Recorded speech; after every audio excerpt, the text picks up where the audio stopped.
newscast in an hour after Thursday night Question Time with Fiona Bruce on BBC One.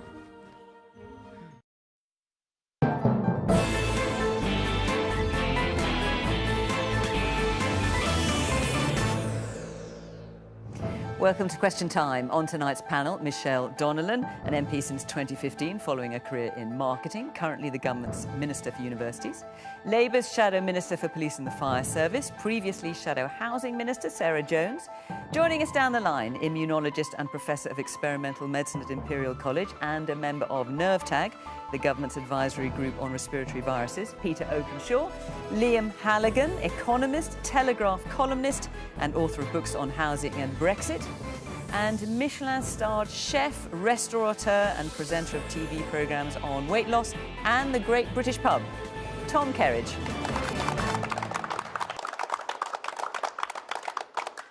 Good evening, welcome to my guests here in the studio and to Peter, who is joining us down the line, and to our audience who's coming virtually tonight, as it always is at the moment, from Bath and around Bath. Very good to see you.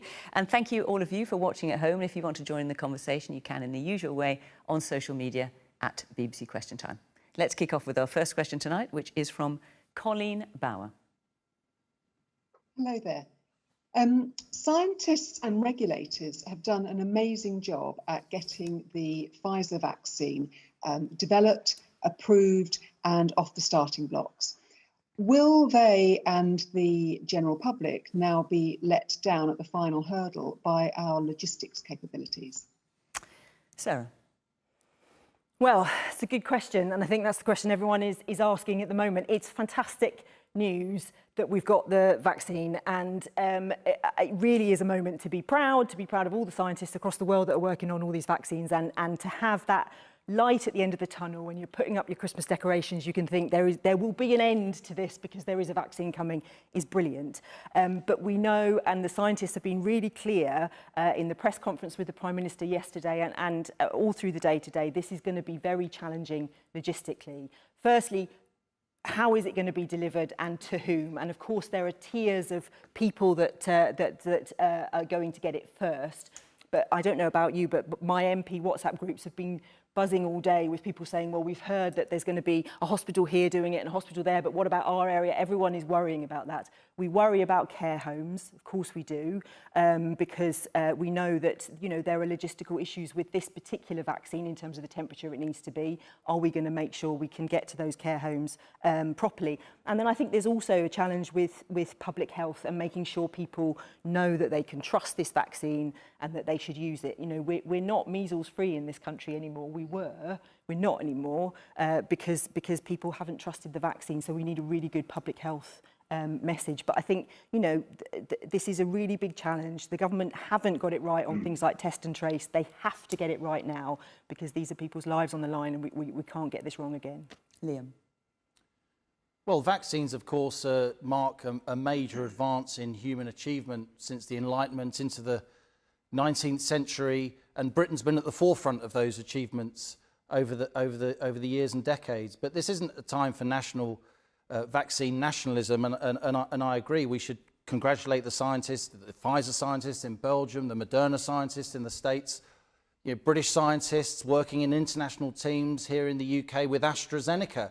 But what about the logistical capabilities? That's what Colleen is asking about. The logistical capabilities are obviously forefront now. Now we've got a vaccine that's been approved, and it's good. I'm reassured that the British Army are going to be involved. They're absolute world experts at rolling out things, complex logistic capabilities. This is probably going to be the biggest logistical exercise that our armed forces have undertaken since the Falklands War, which I'm old enough to remember just about. So let's hope so. As a neutral, I'd like to see a lot of cross-party cooperation, and I'm encouraged with Sarah's tone there. I think everybody wants to see us just getting on with this now. We don't want to see, you know, competition between countries on whose vaccine is best. There will be some instances where the Pfizer vaccine works better. There'll be other instances, for instance, where you can't have very, very cold refrigeration, maybe across the developing world as well. A cheaper vaccine like the AstraZeneca Oxford vaccine works better. Let's just keep our fingers crossed and hope that we make a good job of this. Colin, you asked the question. What prompted you to ask this? Is this because you've got concerns, or what's behind it? Well, we haven't really covered ourselves in glory so far at any logistical exercise. I mean, with the PPE, test and trace, any of the things that have had to be done to do with COVID. So yes, I have got concerns, and I also think that maybe the government should be managing expectations better. They seem to come out and say everything's going to be done by springtime. I think that's highly unlikely given the record, and I don't know that, and lots being gained by suggesting that. It'll be great if the military is involved. I think it would be much better if the military was involved in the command and control rather than just the delivery side, and I hope that that will maybe be the case. So, Michelle, are we going to be let down by logistics capabilities? No, I think to Colleen's point, I can totally understand why people are concerned and nervous at this stage, because we've got this far and it's good news. But we've made it very clear as a government, this is a massive logistical challenge, but one that our NHS is up to. This is the same NHS that's got us through this pandemic. Fantastic people, that, including in my own constituency, that work tirelessly to support us. We have a plan, we're going to do this, we're going to do it together, but this isn't going to happen overnight. We need to be very realistic about that. To be successful, we need to greenlight other vaccinations. This is just the first one. It also depends on the manufacture of these vaccinations, which to an extent is slightly out of our control as well. So this is going to be a long process, and hope and help is here, but we've certainly got a long way to go. And can I just ask you, because the government and Jonathan Van Tam have been saying today that the aim is to get it to care homes first, but there are difficulties with this particular Pfizer vaccine because it has to be stored at such an incredibly cold temperature. So it's not going to get to care homes first. But in Scotland, the Scottish Health Secretary says care home residents will have the vaccine taken to them from the 14th of December. So what is it that they're able to do that we're not able to do? From my understanding, it's also that you can't break up the number of vaccines together. So why are they able? So it is also about... and we're not able to do it? It is also about breaking them up, and that needs the MHRA approval to be able to do that, so that you're not wasting vaccines. So if you are taking 600, but, yes, 500 on vaccines that's true for the Scottish government as well. So is it that what they're saying is not right, I think or can they do something that we can't do? is potentially forthcoming, so that I can't speak to the exact comment. It may be that they are banking on that approval coming. We've said throughout for a number of weeks now that our priority is care homes and making sure that we get that vaccination in there as quickly as possible. We've got to do that, and we will be doing it as soon as we can. Peter, in terms of the logistics capabilities, it's obviously a fantastic breakthrough to have a vaccine, let alone a number of vaccines coming down the pipeline. In terms of getting it out to people, how confident are you about that? Yeah, so this is clearly a tremendous triumph of science that we managed to get this far. I think we are up to the logistic challenge, and that's because we have a superb system in the NHS that can deliver vaccines at scale. And we have tremendous networks which are already present throughout the country. You know, I don't think we need to put in a whole new command and control system in order to do this, because we do have the people already up for this particular challenge. I mean, I think the problem about breaking up the batches and getting them out into care homes is a very important one. We know that the best way to deliver vaccines is at the point where people are actually assembled in workplaces, schools, and so on. We always know that that's the best way to do it. So I think we must find ways of getting around the logistical problems, which are because of having only 4 stages that you're allowed by the regulations to stage this vaccine as it comes from the factory into the delivery points. But I think that is surmountable. It just needs a little bit of work. Tom? From my point of view, I mean, it's been a magical couple of days. You know, the news that's coming through, that it feels that there is an end to this nightmare that we've all been living, feeling that, however, you know, there's short-term excitement about it. Long-term, there are those problems of getting everybody vaccinated to make sure that we can get our lives back to normal and running in that space. I mean, yes, I mean, we have a poor track record of how we've dealt with coronavirus. I have to be honest, as you sit there as somebody from the outside within industry and you look at the way that, I mean, the whole thing has been dealt with. You look at the track and trace system. It is something that we have struggled with. I mean, there's been bold claims about it, and we're still struggling with it now. So I can understand people's worry, Colleen's point of view, that are we going to fall into the same trap where it comes to rolling out the logistics of this? However, I mean, logistics it isn't falling into that tech problem where we're trying to get everybody to download apps and trying to make the app work. It is much more of a case about being connected to human beings, manoeuvring, getting close to people and resolving it. So yes, I think if there are the army brought in, if there is people who are all over this, have an understanding of how logistics work, it isn't the same as the track and trace system. So that it does give us hope that perhaps there is something that's coming through the other side, that we will eventually get something right during this. There's lots of hands up. Let me go around our audience. Beth. It's obviously been a really difficult year for everyone, and I think news of this vaccine is a huge encouragement. The end is in sight, but also it's a very specific vaccine in the fact that it has to be stored at -70 degrees C. It can't just be kept in the fridge like most normal ones can. And looking at who's going to be receiving it first in care homes and other facilities that perhaps aren't geared to catering for this type of refrigeration, that could be an additional logistical challenge. But I think noticing the fact that we've managed to produce this vaccine, scientists and researchers managed to produce this vaccine within a matter of months, is actually a hugely remarkable feat. And I think the logistical side of it will be relatively easy compared to developing a vaccine in the first place. Patrick? This side of Christmas, I think the logistics of delivery might well go very well, hopefully. But given that the majority, or a proportion at any rate, of the vaccines have to come from overseas, there's an unfortunate bit of timing that's going to occur on December the 31st, and that's Brexit, of course. And I wonder whether we can expect some delay on deliveries after that date. Lawrence?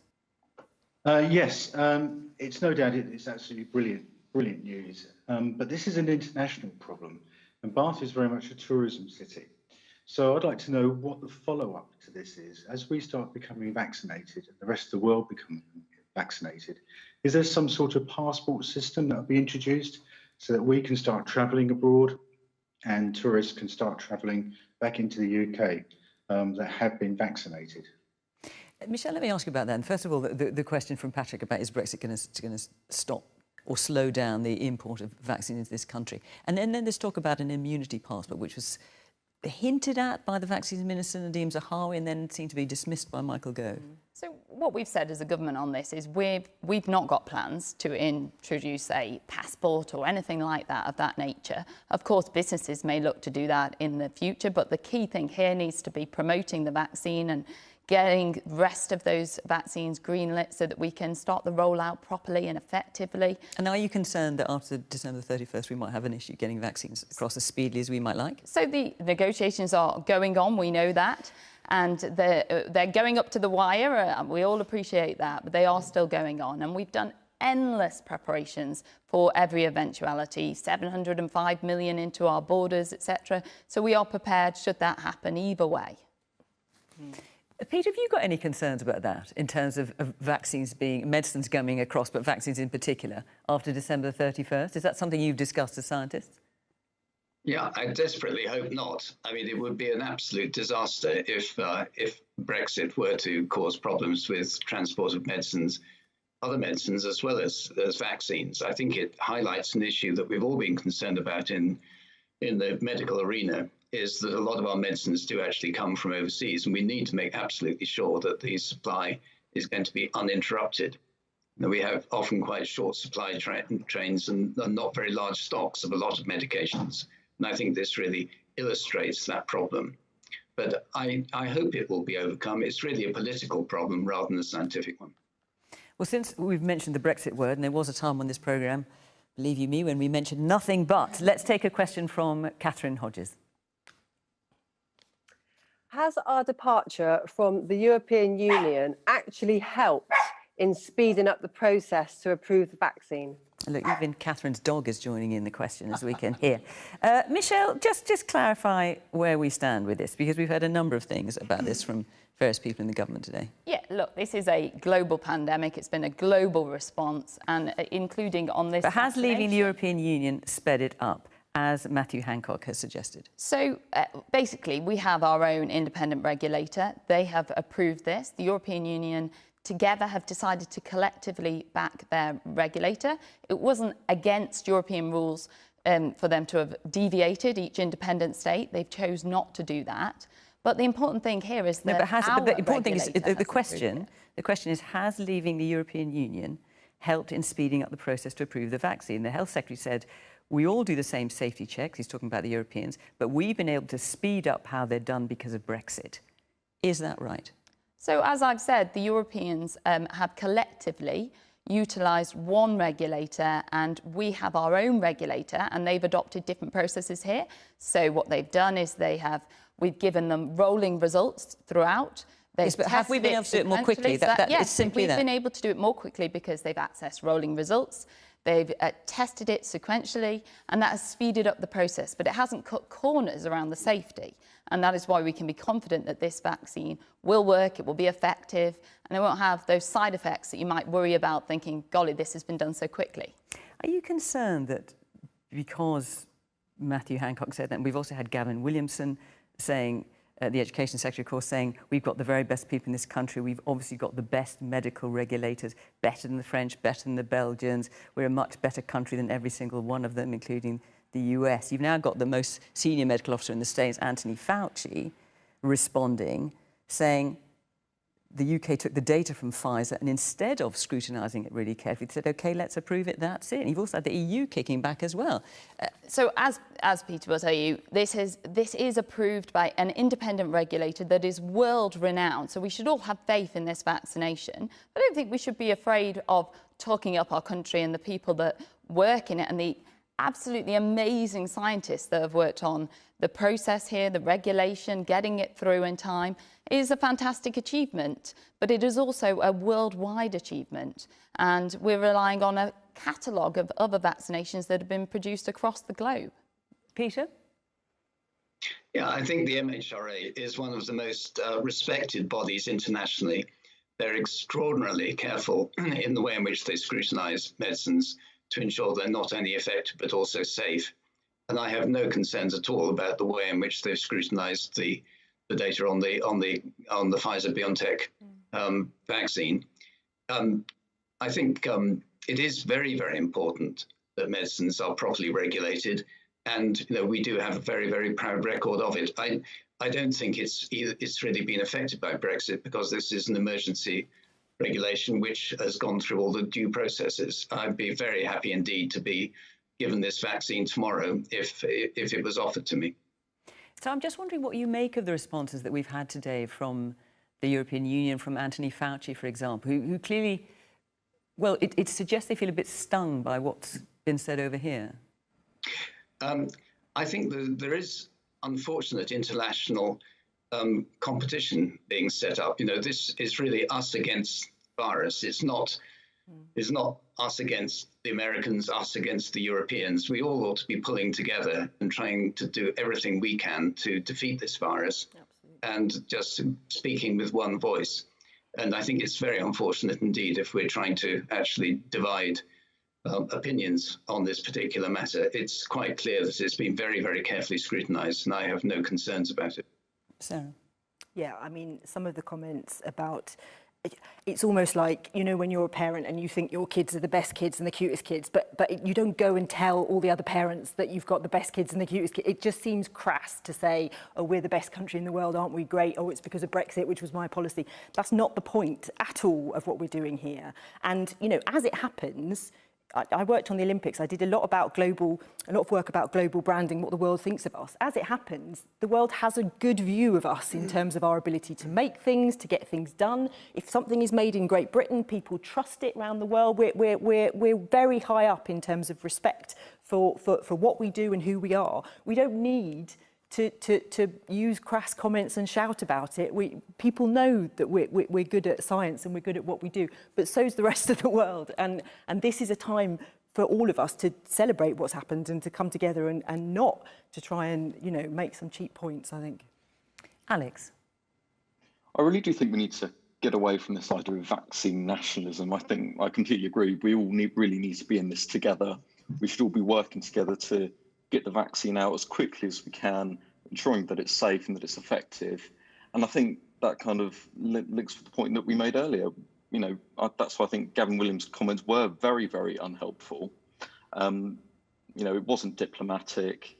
It's not particularly helpful considering the Brexit negotiations. So I think You know, the world knows that British scientists are amongst the best, but I really don't think those comments were helpful. I think we should all be clubbing together and doing everything possible as an international community. Tom? Felt really quite toe-curlingly cringy this morning, the words that were coming out. It turned into some kind of political point-scoring space race, and it was just, I mean, how the science has worked together to make this happen has been amazing. Lots of vaccines being announced at pretty much the same time.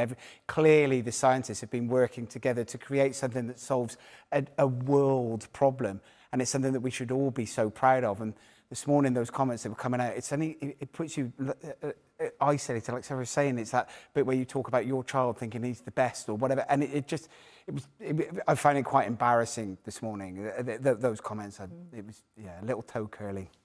Patrick, you've got your hand up.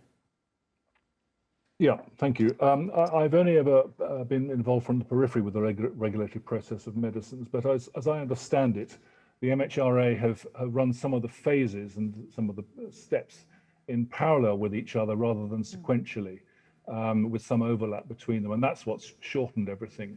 But I think the MHRA is an institution with a significant international reputation, and it will stand by that, having done that, and that it can justify not having cut any corners. So I feel quite confident in what they've done. Matthew T. I'm calling you Matthew T because we've got two Matthews in our audience. Thank you. I was wondering, instead of obviously saying crass comments, how would the panel suggest that we should collaborate with other nations better during this whole vaccine rollout? Gosh, now that is a big question. Liam, you feel free to tackle that, but let's also look at the original question, which is, has our departure from the European Union actually helped in speeding up the process to approve the vaccine? Well, in response to Catherine's original question, I mean, people can take from this what they will, and it's kind of depressing that we're still fighting the referendum of June 2016, even at this very late stage. As a point of fact, the EU could have invoked emergency powers to speed up the regulatory process, but it chose not to. And if we were still part of the European Union, we would be part of that collective decision.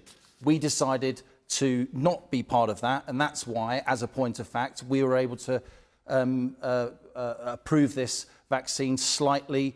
But quicker. Individual countries can take emergency powers to do it individually, even within the EU. They can, in principle, but they've agreed between them to not do that, and we would have been part of that decision. That's just factually accurate. That's what it is. What I didn't like, I mean, the European Medical Agency, again, yesterday, before Gavin Williams' comments, which I agree were completely crass, and if it was a joke, it went badly wrong. The European Medical Agency yesterday was casting aspersions on our regulatory testing regime, which the WHO has described as world-class and is widely seen as world-class. That's not a nationalistic thing to say. Again, it's just a point of fact. And I think once you get into this folly of different parts of the country, of the world, politicians chest beating, saying our regulations are better than your regulations. Look, as people with public platforms, scientists, journalists, we all have a big responsibility here. Quite a lot of our population, and maybe we'll come on to this, Fiona, is concerned about taking this vaccine. A much smaller proportion, I'd say, well, it's true, here in the UK than in many other countries in Europe and across the world. We don't want to get into some Dutch auction of whose regulator is better. The fact is, we did do the phase 1, 2 and 3 tests here. The Chinese and Russians have got vaccines, which they're rolling out before they've completed those phase 3 tests. And it was very good to hear from Peter some of the reasons why, and indeed from our audience, from Matthew, why it is that we've managed to truncate this by doing different things in parallel. Vaccines take years, but usually you're trying to generate funding all the time, and we obviously don't have that. So I'd like to see us getting beyond this vaccine nationalism, which I think Gareth Williamson's comments played into. I think we've all had enough of this virus around the world. We want to see our leaders getting on and supporting each other, calling out regulatory slips where we can see them happening, but supporting each other when we can see that responsible regulatory bodies are doing their job, whoever gets there a few weeks first. OK, I'm going to move on in a minute, but before I do, I want to mention that next week we are looking for people to join our virtual audience from Chelmsford. That is our last programme for Christmas, actually, so that's next week's from Chelmsford. And also, I just want to let you know that we are introducing a new kind of audience after Christmas, so early next year. That's until we can get back on the road again and have an audience here in the studio like we used to. So we are looking for 50 people from across the whole of the UK to be part of a regular audience, and we will then take our audience from that pre-selected group of 50 people. So if you want to be part of that, and obviously you need to have some opinions and be free most Thursday nights, if you want to be part of that, go to the Question Time website and you can see how to apply there. We'd love to hear from you. Do be part of that. It'll be called the QT50, so look for that on the website, the QT50. Right. And of course, in the meantime, if you live around Chelmsford, apply for next week. OK, so let's take our next programme from Matthew Batchelor. Matthew. Good evening. Why can't everyone pile into town shopping centres by the thousands, but less than 100 people can sit at pub tables? Now, Matthew, are you asking this from personal experience? Yes, and you can control people in a pub because they have to sit at a table and they stay there, whereas in shopping centres, they pretty much run around everywhere and do what they want. And this is because you work in a pub, do you? Yes. And are you working at the moment? No, I'm on furlough at the moment until the 16th of December, depending on if we stay in Tier 3 or go to Tier 2. So I'm assuming because Bath is in Tier 2, but you must be just outside then in a Tier 3 area. Just outside, literally 200 yards, my pub is, from being in Tier 2. Right. Well, Tom, obviously I'm going to come to you first. Yeah. I mean, hospitality has been, like Matthew was saying there, has been hugely exposed through all of this pandemic. It's been the industry that's been at the front line, as well as travel and tourism, aviation, all of those sort of industries have all been hit massively. But from my point of view, hospitality is under a huge amount of pressure right now. We're able to open 200 yards away from Matthew, but you're not now. All these contradictory questions. And the problem that you come across is that so many pubs, so many restaurants, so many hotels have spent so much money over a period of time being able to reopen, reinvest, try to make themselves COVID secure, trying to make sure that health and safety is being adhered to, risk assessments done, PPE, social distancing. So we get through that first lockdown period where, to be fair to the government, the furlough scheme that Matthew's on has been incredibly helpful from a staffing point of view. But moving forward to open within the industry, it does need much more help. There are pubs that are closed now, losing thousands upon thousands. So what would you like to see happen? Moving forward, I mean, the future, we need, I mean, first of all, we need plenty of investment. The government has proposed a grant of, what was it, £1,000, I think is a one-off payment to pubs that can't serve food. It shouts it out as 40 million, and then by the time you break that down to wet-led pubs have been the worst, one of the worst hit in this. And just to be clear, just because not everyone's familiar with terminologies used, so that's a pub that doesn't serve substantial meals. It just serves mostly drinks and snacks. It just serves mostly drinks. The community pubs, the places that people go and meet up, the people that hang out, the people that are the centres of people's hearts and souls. That these are the pubs that are massively been hit, that don't serve a Scotch egg. These are the places that are, that are wet-led pubs. With a pickle on the side. With a pickle on the side. But so the grant, I mean, I interrupted you just to explain what the word meant, but we were talking about the grant from the government. Yeah, so that 40 million, by the time that's been spread out to wet-led pubs, okay, these are the places that had not had that VAT cut. So, even if they have been able to operate their turnover figures, they haven't got that 15% where the government had cut that's been very helpful for food and hotels and accommodation. But for these pubs, they haven't had that break. They have the social distancing. Those pubs make very, very small margins. I mean, there's small margins in hospitality anyway, but those pubs, it's even smaller on alcohol. There's a huge amount of taxation on it. The actual spend that goes. Well, look, you've got a representative of the government here. What would you like the government to do? I mean, so much. The VAT cut, I mean, it should be being pushed onto wet-led pubs, onto alcohol. The idea that the restrictions that you make, that people are not allowed to go into pubs unless they're having something to eat. The conversation that Matthew's, the question that he's asking about shopping centres or pubs, I mean, there is no real difference. People, we're all grown adults. Surely you'd be able to go out and have a drink socially rather than shopping. The idea that alcohol is driven to people's behaviour, the way that it changes. There are plenty of people that just enjoy socially mixing, hanging out under COVID-safe environments, making sure that they can be there. That VAT cut should be put on. Well, Michelle, do you want to tackle? Yeah, so first of all, I'd just say, totally agree with you. Pubs have gone above and beyond to try and get COVID secure, and the impact on the hospitality sector has been awful. I've seen that in my own constituency with countless people having to be furloughed, just like members of this audience. And the £1,000, I don't think we can just target and focus on that, because that's part of the bigger context. A pub that has to close at the moment also gets £3,000. They got up to 25,000 in the first tranche. There is the furlough scheme. There's also the VAT down to 5% for most, not for all. Not onto wet-led pubs. Yeah. What I'm saying is this is part of a broader package. It won't be applicable to all of them, but the majority is to most. And so we can't just focus on that 1,000. I think the Prime Minister was announcing that as additional support and additional help. And I hear what you're saying about why have pubs been unfairly hit or targeted, and no politician wants to make these choices. I didn't enter politics to close down pubs. But you can make the choice. You can make the choice to give more support to pubs. But I think that the point that was also being made was, you know, why are we actually making these decisions in the first place? And it's fundamentally for public health and safety, and directed by the science and Government, the scientists. Public Health England, transmissional rates in hospitality was at 3%. There's also between been 3 and 5% within hospitality. These are spaces. 10% of the workforce, hospitality. Hospitality Absolutely. also employs over 3 million people. It's sat there with we saw the Eat Out to Help Out schemes, places where the infection rates did not rise then. The infection rises came when students were moving up and down the country. I don't think we should blame students. I think I'm not blaming students. I'm blaming movement of people. The students aren't to blame. It's movement of people. Well, it's not in that COVID. We've got Peter.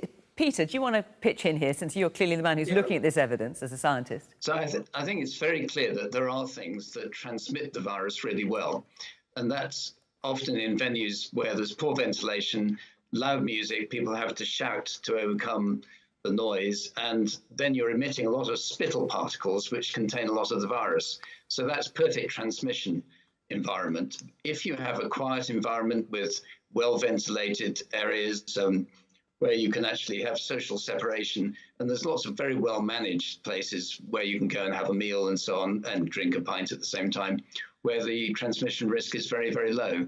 But I think it has been clear that loud music and shouting in an enclosed environment is perfect for transmission of the virus. So if it was a pub that wasn't playing music, would you be happy for people to go there?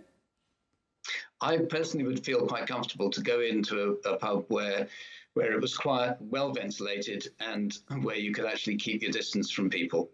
But, this is an industry that is on its knees. It is so close, and these aren't just these are places that are closing. It's an industry that was struggling before COVID came along, and now we're at a point where many loans have been taken out to be able to get to reopen, and then being put into tier systems where the evidence for their closure has been pretty selective, taken from a case study. I'm sorry to interrupt you. It's not because we don't want to hear what you've got to say, but I need to let everyone else in as well. But obviously, you feel so passionate about it, as of course you do. This is your absolutely the heart and soul of what you do. Let's hear a bit more from our audience. Jai. Yeah, I just wanted to say, like, this is an argument that's going to rumble on for months to come. And don't we all think it's time that we have a minister in Parliament for hospitality? Tom is nodding at that. Andy. He wants the job. He wants could be a new gig for you. Andy. I think the hospitality industry has been given some guidelines, and they've been. I think in some way it can be self-regulated, because from my point of view, if I was going to go to a restaurant and I thought they were sticking to the guidelines well, I'd go to that restaurant or I'd go to that pub. And you see some that maybe aren't doing it so well, maybe you wouldn't visit those. So I think as long as there's guidelines, that really these places need to be open. I'm sure they need to be open, because there's a lot of jobs at stake in this sector. So a little bit of self-regulating, I think, and then people can make their own choice. I'm not going to go in that pub because it looks too busy and too loud. Anya. I completely agree with what Andy's saying. I think it's really important that we do keep a lot of these hospitality places open, because especially for students who are using things like this to get through college and university, it's really hard when you're not making that money. And it has had a knock-on effect. Not only are the pubs not doing well, but it's also had a knock-on effect on all the employees who work there. And I think it's a bit, it's something that you have to work on. So as long as they're doing their bit and keeping it well ventilated and following guidelines. It's a bit like school. Like, schools are open. We're all socializing in big numbers, and I think if we can do that at school, it's had a big effect on hospitality by shutting down those factors. Liam. As I said, the hospitality sector employs 10% of the workforce. It doesn't give me any pleasure to say it, but we're facing a tsunami of unemployment here, and with the best will in the world, even though the vaccine is clearly on the way, and amen to that, we could have another 3, 4, 5, 6 months of lockdown. And I personally think we need to be much smarter about how we lock down. Locking us down by region, it's too much of a blunt instrument. Look at the case of Kent, where you've got high infections on the Medway towns, but then in rural Kent, you've got some of the lowest infection rates in the country. The COVID recovery group in the Commons earlier this week, they pushed the Prime Minister to say he wants to be more granular, breaking down regions into particular areas. So that country pub where our resident scientist says there really is no danger as long as it's well ventilated, that's a family with their house, their mortgage, their life savings on the line. And Tom's nodding from the waist. So we have to help businesses to get through what could be another 6 months of this. And yes, we can offer more help, and we want to see that, but we're borrowing £400 billion this year in a single year. I mean, this is completely outlandish amounts of money. There has to be a limit to just throwing money at a situation. So if it's Lockdown's not costing us £1 billion a day. So if it's not a question of money, what are you suggesting it is? It's just a question of opening up. I think the region, these areas. We need to lock down in a much more granular fashion, more geographically specific, and also it's often poo-pooed, but I think there's a case for age stratification when it comes to lockdown, letting the younger generation get out there and do their thing, shielding the elderly if they want to be shielded. People often say that's impossible because there are multi-generational households. You know, Fiona, 92% of all British workers, people of working age, do not live with anyone over 65, where the vast majority of COVID fatalities and very serious cases occur. We can use unused hotels if we need to, where you do have multi-generational families, so workers aren't coming home and, in the fabled, unfortunate phrase, killing their granny. That would be a lot cheaper than keeping the economy shuttered. It's not just the money that we're spending every day on lockdown in terms of furlough and business support. It's the taxes we're not raising. And, unless we're going to have a major economic overhang going on for years and years and years, and a difficulty of funding infrastructure, public services, all the things we need going forward, we have to get our economy moving again. Peter, since we've got you here, it's an argument that a number of people have raised in the press and occasionally on this programme too. This idea of stratification, as you're calling it, but basically shielding certain sectors of the population and letting the others have much more freedom. Are you convinced by that?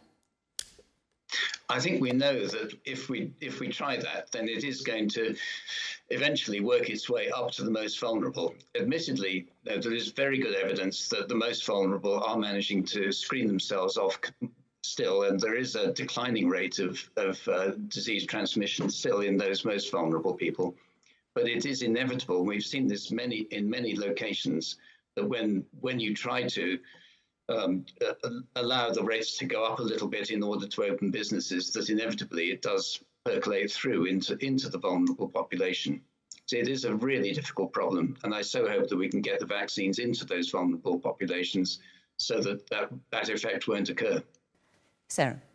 So I think I completely agree with Liam's frustration, but I don't agree with his solution. I think there are several things here. The first is, in defence of the tier system, which I will do on behalf of the government, when you decide that you're not going to have complete lockdown with everyone staying at home, and when you decide that you're not going to have the absolute opposite, you have to draw the line somewhere, and there will always be really horrible peculiarities in the way that you draw that line, because things will not make sense at that point where the line is drawn. The areas are too big. So that's my first point. Second point is that when you draw that line and you say to pubs, you can't make a living now, properly, and you have to provide the support, and the support they're getting now is a third of what it was, and in the areas where they've been in lockdown for months, they're getting the additional grant. There's two separate grants. The additional grant, you get the same if you're in the Isle of Wight as if you're in Manchester when you've been in lockdown for months. That's just simply not fair. And in April, what is going to happen? Because in April there's a new tax regime. You have to start paying your business rates again. You're going to have to start paying back all this debt. There's a cut-off point at the start of the new financial year that the government has to address. And my third point is, surely we can work our way out of the tiers, not by just relying on the vaccine, but by doing the things that get us out of the tiers. So having the test and trace, having all the systems in place so that we reduce the spread of this without, just waiting for the vaccine, because that is going to take, I would say once you've got the 3.2 million people over 80 safely vaccinated, should they want to take the vaccination, an important caveat, then you can start moving towards a more age stratified approach. We've got a lot of very smart people in this country. I agree with the Education Secretary, at least on that. And we have to be cleverer rather than just a blunt instrument of regional lockdowns. OK, let's take another question, because I want to fit in a few more with the time we've got left. Alex Hunt. With the EU trade negotiations nearing completion, would the government still opt to walk away if EU negotiators refuse to concede on fishing, a sector worth less than 0.1% of total UK GDP? Michelle? So when we had our Brexit referendum, the key theme really was taking back control of our money, our borders, our laws and our waters, which means fishing rights. So I don't think it's unreasonable that as an independent sovereign state, we want to be able to have that control over our own waters and on our fishing rights at all. And we're not asking for something that's unreasonable from the EU or something that they've not given to other nations. So this is an important thing. And those negotiations are still going on. There is still the hope that we will get a deal in time before the end of the Can I just ask you that? Because our political editor, Laura Koonsberg, is reporting tonight that the negotiations are going less well and that the EU is throwing in a few new added things to be discussed. What light can you shed on that? Well, as you all know, Laura's not in the negotiations and neither am I, so I can't give you a blow-by-blow I was just wondering if you knew that was of what is happening. What you could tell us about that. We'll find out over the coming days exactly what's happening. We've been very clear throughout this that whether we get a deal or not, we're going to make a success of this. And I don't actually think it's helpful talking all the time about this as a deal. We have a deal. We have the withdrawal agreement, which protects things like citizens' rights. That's not a trade deal. Yeah, we're talking about a trade deal here. I think we're always harking back to where we were a while ago by this no-deal rhetoric, really. Sarah? I was last on this programme, right, on the 30th of January, which was the day before we left the EU. And I can remember saying, we have no idea yet what the deal is going to, actual final deal is going to look like. We still have no idea what the final deal is going to look like 10 months later. It's ridiculous. And the fact that the government have got to this point where we are right at the cusp of the cut-off point is very bad management, and it's a very poor show. I think we know the deal is going to be thinner than it was promised to be. I think we were promised all bells and whistles, and it's going to be thinner. And I think there are some very significant issues that we need to worry about. The government, have told us the deal is there to be done. I am, prepared to take them at their word, and maybe the deal will be done, and I hope it will. But I know that the industry, the haulage industry, the logistics industries are very worried about what is actually going to happen. But I would say we need to get the deal. The government need to do what they said they were going to do. They need to support businesses through COVID, as they said they would. And then we need to look beyond. And actually, what kind of country are we going to build? And I think how we're going to build an economy next year is going to take more than Rishi Sunak in a fancy cashmere sweater telling us that he's going to freeze public sector pay. Do you know what I mean? It's like we need a plan for what is the strategy going forward. Public sector pay. Yeah, but Sarah, does that mean then that you would have preferred the negotiators to have given in earlier and not stood by Britain's interests? So I would have preferred the Prime Minister to have been correct when he said, I will get the deal in July, which is what he promised. In June, he said, I'll have the deal done in July. He didn't. He was confident the deal was oven ready in December. We haven't seen it. And there are businesses. If you're in manufacturing now, How can you encourage investment from abroad when you don't even know if you're going to be under a tariff regime in a few weeks' time? If you're a farmer, how can you plan for the future if you don't know what the tariff regime is going to be? A lot of the, our financial services are already making the decision to go elsewhere because all this uncertainty has meant people have no idea what's ahead, and that's bad management from government. It's an active negotiation. Peter, you had your hand up. You wanted to come in. Yeah, I think it's desperately important that there is attention paid to scientific collaboration in these negotiations over Brexit. We know that the collaborations that we've had over the past few decades within the EU have been absolutely vital in driving big science. And that's the way that science is going. It's very collaborative, very international. And we've benefited hugely from the European funding system, where for every 5 million we put in, we're getting 8.6 million back.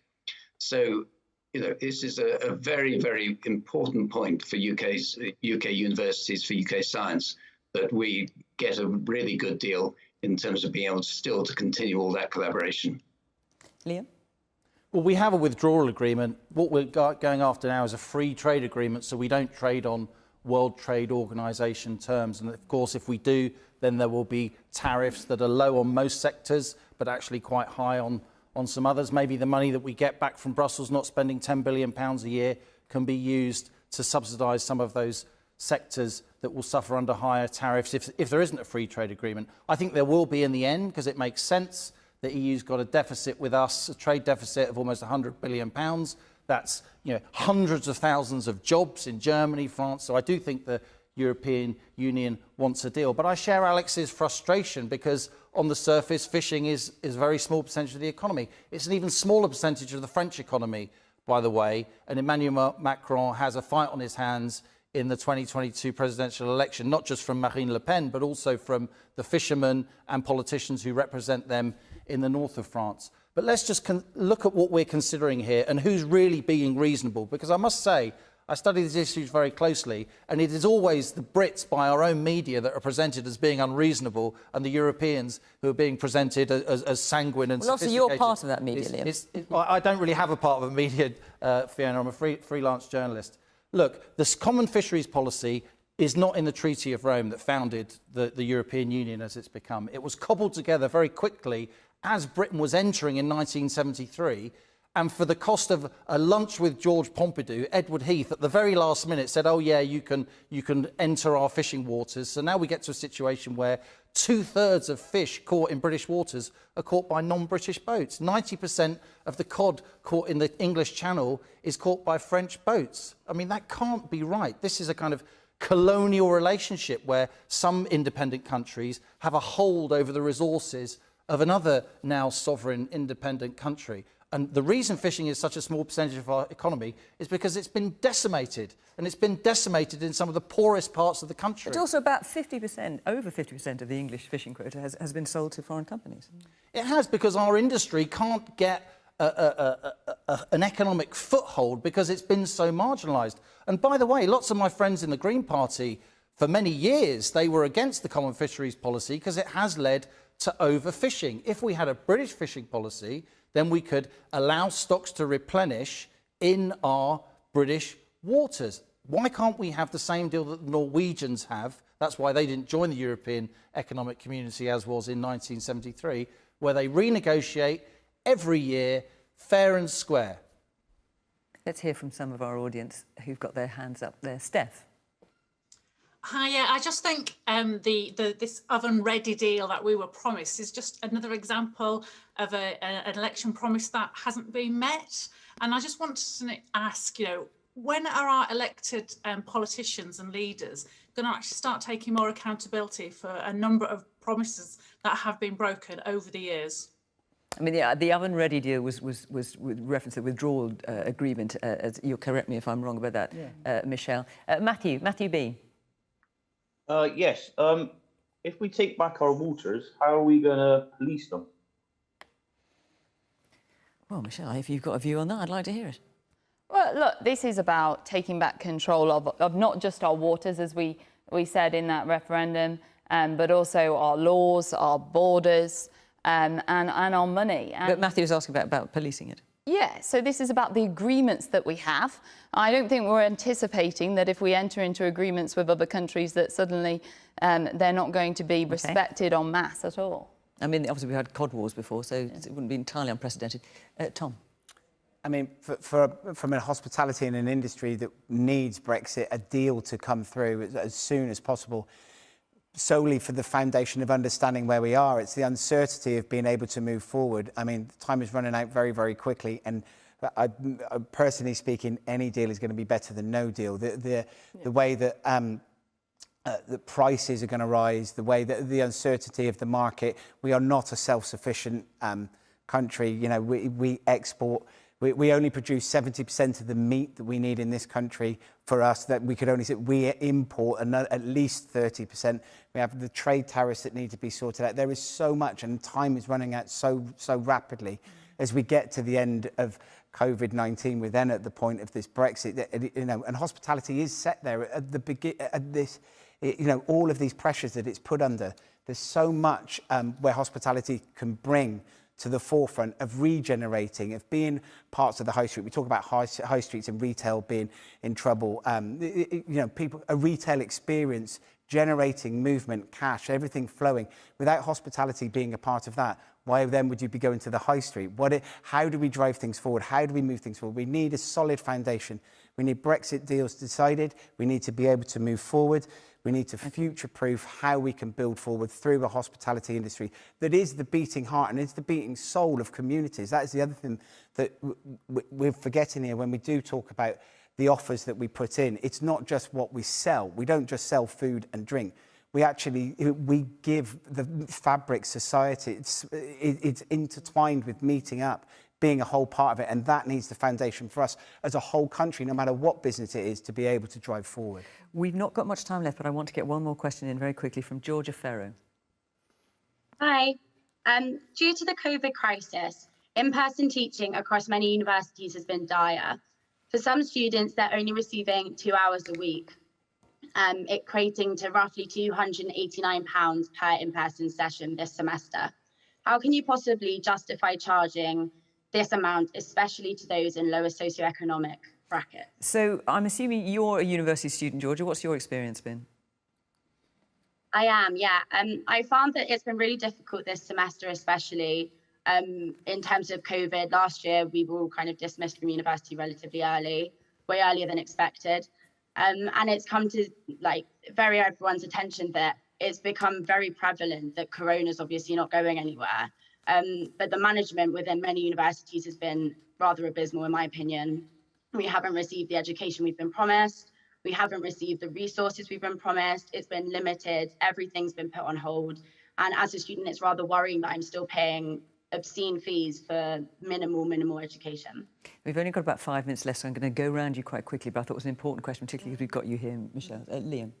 Well, I have 2 school-aged children, one at university, but just as a citizen, not just as a dad, my heart breaks for young people. That's why I wanted to see more age-stratified lockdown. And of course, older lecturers, older teachers who are vulnerable, have pre-existing conditions. Of course, they can shield and be supported financially when they're shielding. But I think we've been far too quick to close down schools and, for the most part, universities. And it really, for me, sticks in the craw. And I'd like to see universities refunding students at least part of these fees that they're paying, particularly, as we've heard, students from lower socioeconomic groups. Peter? I think it's been an incredibly tough year, not only for students, but also for staff. You know, my colleagues at Imperial have been working day and night to try to make it possible to teach safely. And I must say, many universities have succeeded really well. You know, there have been very few in-class transmissions of the virus, and there has been quite a lot of transmission, but that's mostly due to students being very sociable, which is, after all, what they want to come to university for. So I think it's patchy, but I do want to acknowledge the huge efforts that have been put in by many people at universities and by hugely dedicated people who are trying to deliver teaching under very difficult circumstances.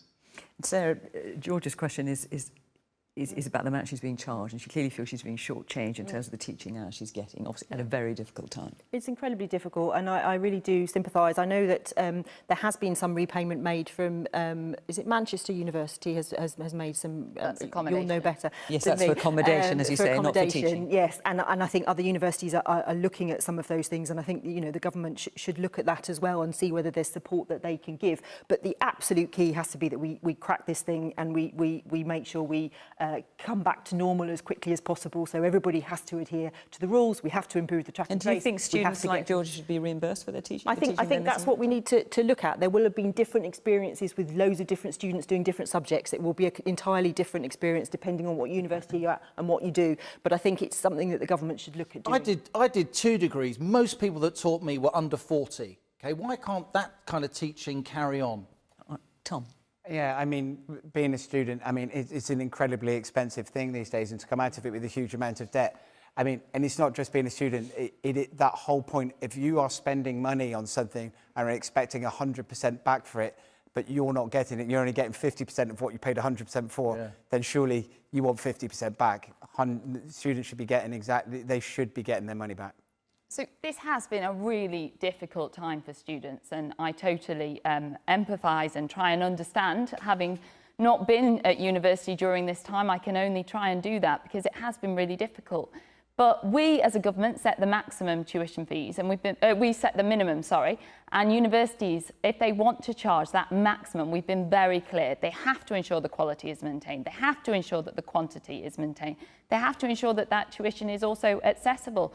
So if you don't think that you've been getting that, then I would urge you to make a formal complaint to your university. There's a process in place where you can go to the So you think the universities should pay up if students feel or are able to prove that they haven't had as much teaching? Some amazing, fantastic examples of the blended learning working, where universities have gone above and beyond to produce innovative, dynamic learning. And it's a success, it really is. And just because it's online doesn't necessarily have to mean it's inferior, not at all. Are there some students that feel dissatisfied, that feel like they haven't got that? Absolutely, we've heard that. And there's a process in place for them. They complain first of all to their university, then they can go to the OIA, and they can OIA is the Office of the Independent Adjudicator, and they can get potentially partial refunds or even full refunds based on that. So have any students succeeded in that? Yes, in the past as well, before with the strikes that we saw, and there are a number of students going through that process. Obviously, there's a time lag because they do the complaint, first of all, to the university. Nobody's denying that it hasn't been difficult. Of course it has. But a number of universities have really invested in that blended learning model. But I totally take on board the comments tonight and recognise that the process that should be followed. Georgia, we've only got a few seconds left. Does that answer your question? Yeah, thank you. Now that's a satisfied customer, Michelle, isn't it? That's what you like to hear. That's what Question Time is all about. Well, actually going to vote in 15 years. Oh my goodness. Okay, let's leave that for now. Our time is up. On that note, tonight our questioners came from Bath. Next week, our last Question Time before Christmas, the audience will be coming from Chelmsford. So if you live in or around Chelmsford, do get in touch on the Question Time website. Come and be part of our audience. We'd love to see you. And I just want to remind you, don't forget, wherever you live, across the UK, to apply to join our audience for next year, what we're calling QT50 as a kind of shorthand, our pre-selected audience of 50 people. And we will then select from that audience every week until we can have a live audience back here again. And again, you can apply to be part of that, should you wish to. We really hope that you will, on the BBC Question Time website. And of course, Adrian Charles is coming up on 5 Live now with his guests with Question Time Extra Time. You can see on the screen how to get in touch and put your opinions there. But for now, thank you very much to the panel for coming here tonight. Peter, thank you very much for joining us. And of course, the audience from Bath, thank you very much for being part of the programme. There's no Question Time without you. Thank you so much. And thank you for watching from Question Time. Bye-bye.